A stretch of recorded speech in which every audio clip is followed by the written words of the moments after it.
আসসালামু আলাইকুম everyone, welcome back to my channel. আপনারা সবাই কেমন আছেন? আশা করছি ভালোই আছেন। আমরাও আলহামদুলিল্লাহ ভালো আছি। সবাইকে জুম্মা মুবারক। এই তো আমি নামাজ আদায় করে আমি আর আমার হাজব্যান্ড আর আমার মেয়ে আমরা তিনজনে কিন্তু নাস্তা করতে চলে যাচ্ছি। আজকে রাস্তাঘাট অনেক বেশি জ্যাম ছিল, তাই আমাদেরকে কিন্তু অনেকটি রাস্তা আর কি ঘুরে ঘুরে তারপর যেতে হয়েছে। তারপর এই তো এখানে মানে আই থিঙ্ক জামাত ইসলামদের আর কি মিছিল হচ্ছিল আর কি।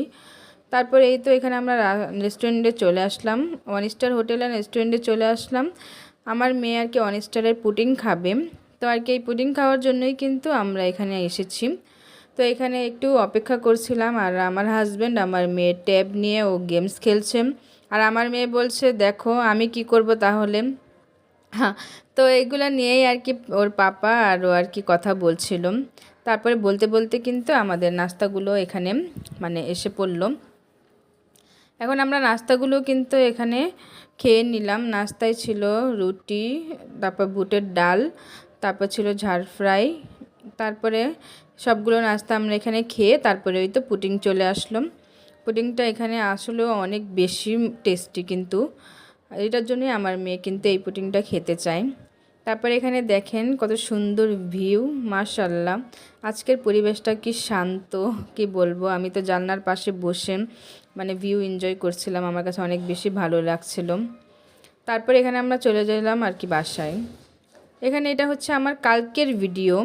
এখানে আমি মানে সকাল সকাল আজকে আমার মেয়েকে একটু নাস্তা বানিয়ে দিচ্ছি। এই নাস্তায় ছিল আর কি আমি এখানে পাউরুটিকে ডিম দিয়ে ভেজে তারপরে ওকে দিয়ে দিলাম আজকের নাস্তা। তারপরে আজকে রান্না করব ফুলকপি আলু ভাজি, তারপরে হচ্ছে আলু দিয়ে এখানে পাঙ্গাস মাছের ডিম, তেল পেটা আর কি এগুলো দিয়ে আর কি ভাজি করব আর কি। তারপরে এখানে আমি এই যে এই রান্নাটাও আমার কমপ্লিট হয়ে গেল। তারপরে এখানে আমি কিন্তু বেশি করে একটু ধনেপাতা দিয়ে কিন্তু নামিয়ে নিব। আজকে কী কী রান্না করলাম না করলাম তো আপনাদেরকে এক নজর আর কি সবই দেখিয়ে দিচ্ছি। আজকের রান্না কিন্তু ছিল আর কি আরও দুটা পদ ছিল। এটা এখানে হচ্ছে ডাল দিয়ে ডিম দিয়ে, আর এই পাশে আবার রান্না করেছি আমি পাঁচমেশালি মাছ আর কি, তেলাপিয়া মাছ, তারপর চিংড়ি মাছ, কই মাছ আর পাবদা মাছ। তারপরে এখানে আমি এই যে দেখিয়ে দিচ্ছি ওই দিন আমার হাজব্যান্ড যে ধনেপাতাগুলো নিয়ে এসেছিলো আমি কিভাবে সংরক্ষণ করি ওইটাই আমি আপনাদেরকে দেখিয়ে দিব। প্রথমত আমি ধনেপাতাগুলো একদম ভালো করে মানে লিটারেলি 4 বার আর কি আমি ভালো করে ধুয়ে নিয়েছি, কারণ এত বেশি কাদা আর বালি ছিল যে কি বলবো, আমার অনেক বারবার ধুতে হয়েছে। তারপর যাই হোক এখানে আমি ছোট ছোট মানে কুচি কুচি করে আর কি ভালো করে কেটে নিয়েছি।